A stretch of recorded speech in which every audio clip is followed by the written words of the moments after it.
জয়গুরু। কৃষ্টিবার্তা YouTube চ্যানেলে সকলকে স্বাগত। শ্রোতামণ্ডলী এবং দর্শক মণ্ডলী সকলকে আমার ইষ্টানুগ শ্রদ্ধাভক্তি ভালোবাসা।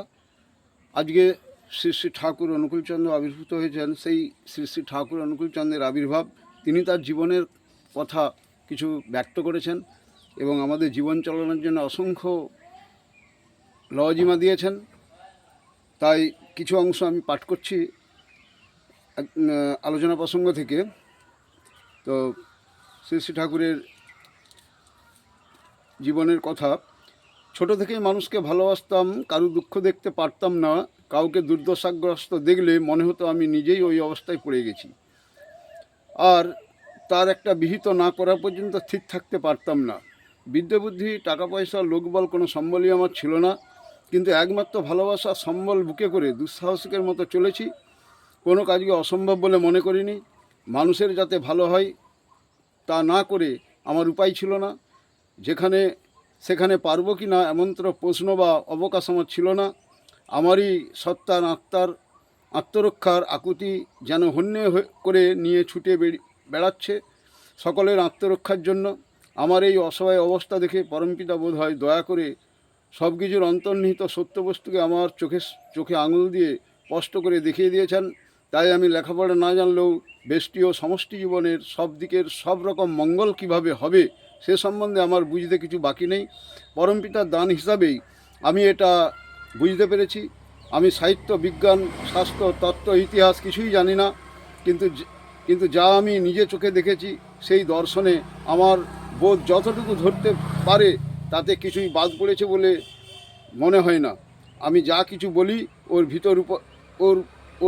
ভিত্তির উপর দাঁড়িয়েই বলি, তাই আমার বলা সম্বন্ধে আমার কোনো সংশয় নেই। নিজেকে মানুষ জানুক বা না জানুক, আমি আছি, এই বোধরা সে ছাড়তে চায় না। থাকাটাকে সে চিরন্তন করে ধরে রাখতে চায়।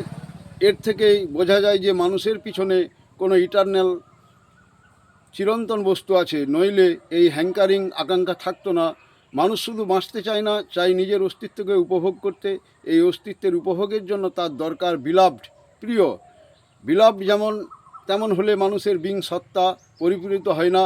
ডিভাইন ম্যান, ভগবত মানুষকে মানুষ যখন বিলাভড, প্রিয় হিসাবে পায়, তখনই তার সত্তা পরিপূর্ণ বিকাশ ও উপভোগের সুযোগ পায়। এমনতর মানুষের প্রতি অকাট্য অনুরক্তি যখন জাগে, তার সঙ্গে যখন মানুষের যথাযথ সম্পর্ক সুপ্রতিষ্ঠিত হয়, তখনই সে বোধ করতে পারে সে কে।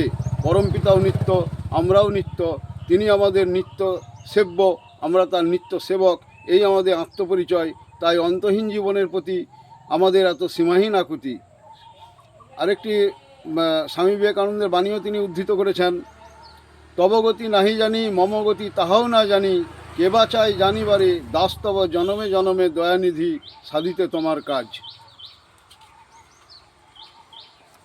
এটা 1354 সালে 7ই আষাঢ় রবিবার, ইংরাজি 12/6/47 সাল, দেওঘর ঠাকুর বাংলোর আমতলার চৌকিতে শ্রী শ্রী ঠাকুর উপবিষ্ট। সকাল 9টায় শ্রী শ্রী ঠাকুরের কতিপয় প্রধান ভক্তকর্মী তাদের অন্তর্দেবতার বাস্তব সঙ্গ উপভোগ করছেন। আলোচনা সূত্র ধরে জিজ্ঞাসা করা হলো, কঠোর জীবন সংগ্রামে কিভাবে টিকে থাকা যায়? শ্রী শ্রী ঠাকুর, আমি বুঝি রাখে হরি মারে কে, আর মারে কৃষ্ণ রাখে কে। তার মানে যে কৃষ্ণের অর্থাৎ ইষ্টের নীতিবিধি ও স্বার্থ প্রতিষ্ঠা অক্ষুণ্ণ রেখে চলে, তার বেঁচে থাকার পথ প্রশস্ত হয়, এবং যে ওইগুলিকে অবজ্ঞা করে জীবন তার পক্ষে ভয়সংকুল হয়ে ওঠে। এটা হচ্ছে আলোচনা প্রসঙ্গ 9ম খণ্ড 47 পৃষ্ঠা। বারান্তরে কিং কুর্বন্তী গহেশ্বর্বা যস্য কেন্দ্রে বৃহস্পতি।